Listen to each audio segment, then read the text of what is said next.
Alors, pour cette nouvelle capsule, nous allons parler de la production de matière par les végétaux. Lors de la dernière séance de TP, vous avez pu constater que les énergies fossiles que nous faisons brûler pour tirer ce dont nous avons besoin, donc de l'électricité par exemple, sont elles-mêmes formées à partir de la fossilisation de biomasse végétale. Donc cette biomasse végétale contenait potentiellement de l'énergie qui a été conservée dans ces combustibles fossiles et que nous utilisons aujourd'hui. Aussi, on va se poser la question de savoir comment est-ce que les végétaux fixent de l'énergie, quelle énergie et à partir de quoi ils fabriquent leur matière. Alors, un petit rappel du collège, vous avez dû y voir des chaînes alimentaires qu'on appelle aussi des réseaux trophiques. Alors au départ, ici, vous voyez des micro-organismes unicellulaires qui s'appellent du plancton. Donc ce plancton végétal va être lui-même mangé par des crevettes, eux-mêmes mangés par de petits poissons, mangés par des maquereaux, etc. Si on prend un autre exemple en milieu terrestre, donc par exemple la savane, vous avez la prairie qui va être consommée par un certain nombre d'animaux phytophages, par exemple l'hippopotame, la fourmi, le phacochère, etc. Donc qui eux-mêmes vont être consommés par des animaux carnivores, donc le léopard, le guépard ou la hyène. Donc on peut constater que dans l'un ou l'autre de ces réseaux trophiques, à la base on va retrouver des végétaux. Donc des végétaux qui sont du coup en premier dans la chaîne. Alors là aussi encore un petit rappel, ces végétaux en collège vous avez dû les appeler des producteurs primaires, parce que ce sont les premiers à produire de la matière. Puisque nous l'avons vu cette année, les végétaux font partie des organismes autotrophes, c'est-à-dire des organismes qui n'ont pas besoin de manger d'autres êtres vivants pour pouvoir fabriquer leur matière. Donc ces producteurs vont être mangés par des animaux, donc qui sont du coup qualifiés de consommateurs. Alors ça peut être des consommateurs du premier ordre pour ceux qui mangent les végétaux, ou du deuxième ordre pour ceux qui mangent des animaux, voire même un troisième niveau. Et tous ces êtres vivants peuvent eux-mêmes être consommés par des décomposeurs, donc des micro-organismes, qui vont les retransformer en éléments minéraux qui retournent au sol. Donc voilà pour ce cycle de la matière. On peut constater également que pour que tout cela fonctionne, il faut aussi de l'air, de l'eau et la lumière et la chaleur fournies par le soleil. Donc on va maintenant s'intéresser plus précisément à ces végétaux, à ces producteurs primaires.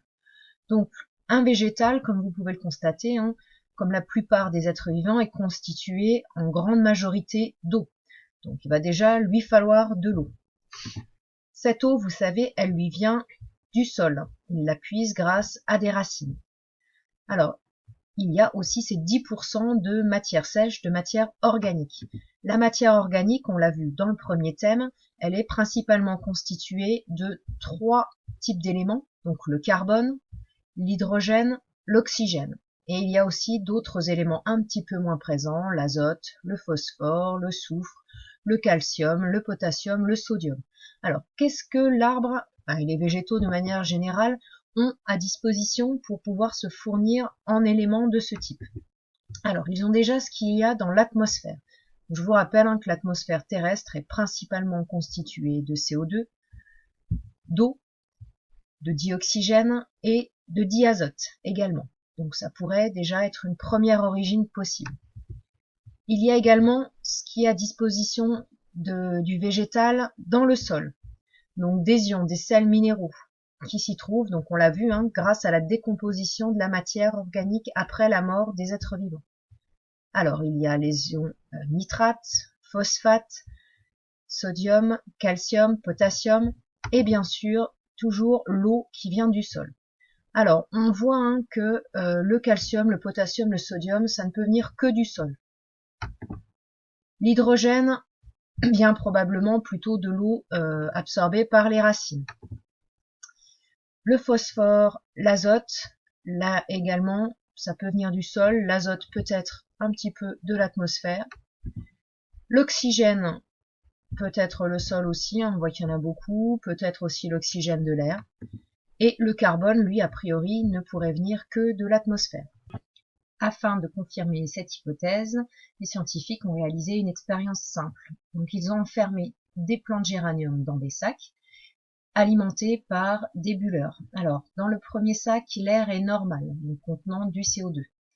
Dans le deuxième sac, on fait passer cet air auparavant dans de la potasse puis de l'eau de chose qui va éliminer le CO2 qu'elle contient. Donc ici, on aura une plante qui n'est pas fournie en CO2, les deux étant placés sous des lampes. Alors, on va d'abord décolorer la feuille en la plongeant dans de l'alcool bouillant. Pourquoi?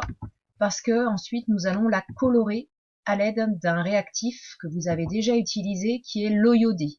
Donc l'eau iodée permet de mettre en évidence l'amidon, donc qui est un exemple de molécule organique qui peut être produit par la plante.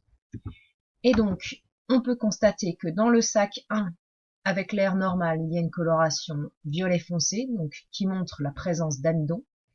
Et par contre, dans la feuille qui était dans le sac avec l'air privé de CO2, il n'y a pas d'amidon.